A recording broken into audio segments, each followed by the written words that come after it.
कहना चाहता हूं कि विगत 30 वर्षों से सूफीज्म के 4 बड़े सिलसिले हैं, नक्शबंदी, सोहरावर्दी, चिश्ती और कादरी। एक का भी कोई मरकज बचा हो तो बता दीजिए। कि मुस्लिम समाज के लिए सबसे मुकद्दस मस्जिद हजरत बल पे नवंबर 1993 में आतंकवादियों ने कब्जा कर लिया था। ये वो भी दौर था, मगर इसके बावजूद किसी को उस दौर में खराबी नजर नहीं आती थी। जिस समय आतंकवाद शुरू हुआ था, जस्टिस नीलकंठ गंजू की हत्या उस समय हुई जब श्री राजीव गांधी जी के नेतृत्व में भारत के इतिहास की सबसे मजबूत सरकार थी। वो तो लोगों को याद होगा। मुझे याद है मान्यवर, बचपन में बहुत से लोगों को नहीं याद होगा। वर्ल्ड कप 1983 का जीतने के बाद इंडिया का पहला वनडे इंटरनेशनल कहां हुआ था? 13 अक्टूबर 1983 को श्रीनगर में, भारत और वेस्ट इंडीज के बीच में। और वहां पर भारतीय टीम के खिलाफ नारे, चलिए वो तो अलग है, पाकिस्तान जिंदाबाद के नारे, भारतीय टीम के लोगों के ऊपर चीजें फेंकी गई, पिच खोद दी गई। उस समय तो सर्वकालीन शक्तिशाली प्रधानमंत्री जिन्हें विपक्ष मानता है, श्रीमती इंदिरा गांधी जी का शासन। उत्तर से दक्षिण तक सारे राज्यों के नाम बदल गए। एक ही राज्य है जिसका प्राचीन काल में जो नाम था, नीलमत पुराण में यदि कश्मीर था तो आज भी कश्मीर है। पहली बार 30 साल के बाद 27 जुलाई को शियाओं का मुहर्रम का जुलूस भी शांतिपूर्ण ढंग से और पूरे अकीदत के साथ चला। और 30 साल के बाद सिनेमा हॉल खुले।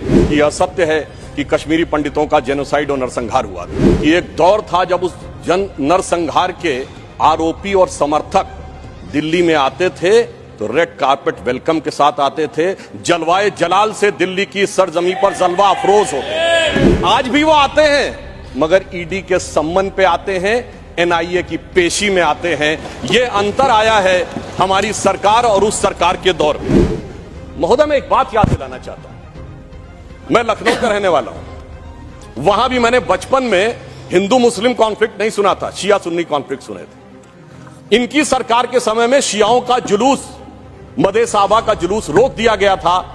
22 साल तक रुका रहा। जब हमारी सरकार आई उसके बाद वहां पर शियाओं का मदे साहबा का जुलूस निकलने की स्थिति आई। मैं पूछना चाहता हूं, भाई हिंदू मुस्लिम के लिए हमारे ऊपर आरोप लगाते हो, ये शिया सुन्नी के बीच में जो होता था वो भी शांतिपूर्वक हमारे दौर में हुआ, कश्मीर हो या देश का कोई और हिस्सा हो। यह दर्शाता है कि हमारी सरकार सभी समुदायों को समान रूप से उन्नति का अवसर देती है। और 30 साल के बाद सिनेमा हॉल खुले। आज जब सब कुछ शांतिपूर्ण और सही ढंग से चल रहा है, तब यह समस्याएं नजर आती हैं कि आज दुनिया का सबसे ऊंचा पुल जो 1315 मीटर का है, वो आज चिनाब नदी के तट के ऊपर बना हुआ है। यह दर्शाता है कि कश्मीर किस नई ऊंचाई की तरफ जा रहा है। महोदय, मैं याद दिलाना चाहता हूं, हमारे बचपन में जिस जमाने में कश्मीर में आतंकवाद फैला था, तो हम लोग कहते थे झेलम नदी का प्राचीन वैदिक नाम है वितस्ता और चिनाब का है अक्सिनी। तो हम कहते थे, बो दिए विष बीज किसने, अब वितस्ता ने पुकारा, क्यों झुलसता जा रहा कश्मीर नंदन वन हमारा। आज मोदी जी की सरकार आने के बाद हम कह सकते हैं, पर आज दुनिया का सबसे ऊंचा पुल अक्सिनी पर हमारा जो उभरता जा रहा, जो निखरता जा रहा कश्मीर नंदन वन हमारा। अब मैं एक और भी बात यह कहना चाहता हूं कि 21 हाइड्रो पावर प्रोजेक्ट्स भी चल रहे हैं। G20 जिस शानदार तरीके से हुआ वो हम सब ने देखा। परंतु यहां मैं एक बात कहना चाहूंगा कि यह विषय इतना आसान नहीं था जितना समझा जाता है। जिस समय आतंकवाद शुरू हुआ था, जस्टिस नीलकंठ गंजू की हत्या उस समय हुई जब श्री राजीव गांधी जी के नेतृत्व में भारत के इतिहास की सबसे मजबूत सरकार थी। वो तो लोगों को याद होगा। परंतु उसके बाद ऐसा दौर भी आया कि वो सब लोग आरोप से छूट गए। कल माननीय गृह मंत्री जी ने जब लोकसभा में कहा था, कुछ गलतियों के बारे में कहा था, तो वहां पर नेता प्रतिपक्ष ने कहा था कि साहब गलतियां अगर हैं तो इस बारे में चर्चा कर ली जाए। तो मैं सिर्फ यह बताना चाहता हूं कि अगर गलतियों की बात होगी तो बहुत सी ऐसी गलतियां हैं जिन्हें विशेष रूप से ध्यान रखने की आज आवश्यकता है। मैं सिर्फ 1-2-3 तथ्य लोगों के सामने रखना चाहता हूं। जब स्वतंत्रता के उपरांत रियासतों के विलय का महकमा सरदार पटेल के पास था, तो केवल कश्मीर नेहरू जी ने अपने पास क्यों रखा था? नंबर 2, 1946 में महाराजा हरि सिंह जी के विरुद्ध विद्रोह के आरोप में जब शेख अब्दुल्ला जेल में बंद थे, तो पंडित नेहरू स्वयं उनको छुड़ाने के लिए कश्मीर गए और वो भी गिरफ्तार हो गए। यह बात मौलाना आजाद ने अपनी किताब इंडिया विंस फ्रीडम में लिखी है कि इससे तत्कालीन कांग्रेस नेता बुरी तरीके से हतप्रभ हो गए। और इस परिस्थिति में जिस समय पाकिस्तान ने आक्रमण किया, उसे कबायली आक्रमण क्यों कहा गया, सेना का आक्रमण क्यों नहीं कहा गया? और इसके अतिरिक्त मैं यह भी कहना चाहूंगा कि जिस समय ये कश्मीर का संघर्ष हुआ, एक फैक्ट रखना चाहता हूं। उस समय तो माउंटबेटन 30 जून 1948 तक वाइसरॉय थे। भारत की सेना अध्यक्ष जनवरी 1949 तक जनरल रॉय बूचर था, और पाकिस्तान की सेना का अध्यक्ष जनवरी 1951 तक अंग्रेज था। तो भाई यूनाइटेड नेशंस में जाने की क्या आवश्यकता थी? गृह मंत्री जी ने बिल्कुल सही बात कही कि भाई उनको 1 साल तक माउंटबेटन को इसलिए रोका गया था कि बचे हुए कुछ मामले रिजॉल्व करने हैं। तो भाई मैं पूछना चाहता हूं कि उनको क्या मेहमान नवाजी के लिए रखा गया था? जब यहां थे, दोनों तरफ के सेना अध्यक्ष भी अंग्रेज थे, तो यूनाइटेड नेशंस क्यों गए? इसलिए मैं कह सकता हूं एक गलती नहीं, भयंकर गलती थी, जिसका खामियाजा आज तक सरकार को भुगतना पड़ रहा है।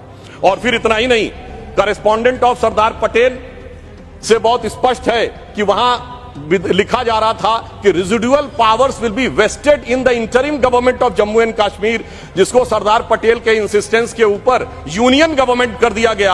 अगर रेजिडुअल पावर्स उनके पास वेस्टेड होती तो आप समझ सकते हैं कि आज कितनी बड़ी चुनौती का सामना करना पड़ता। और ये correspondence of Sardar Patel 1945 to 50 के खंड 1 में जो वी शंकर उनके सेक्रेटरी थे, उन्होंने इस बात को लिखा है। अब मैं एक बात और ध्यान देना चाहता हूं कि प्रथम लोकसभा में कश्मीरी पुनर्वास के कैबिनेट मंत्री अजीत प्रसाद जैन जी ने अपनी किताब कश्मीर व्हाट रियली हैपेंड में लिखा है कि the draft was approved by Sheikh and his colleagues and then passed by the Congress party. ये मैं नहीं कह रहा हूं, उनकी सरकार के कैबिनेट मिनिस्टर कह रहे थे। और इसमें अंत में एक और व्यक्ति का उद्धृत करना चाहता हूं जो भारत के मुख्य न्यायाधीश रहे, जस्टिस मेहरचंद महाजन, जो कि उस समय कश्मीर रियासत के प्रधानमंत्री थे।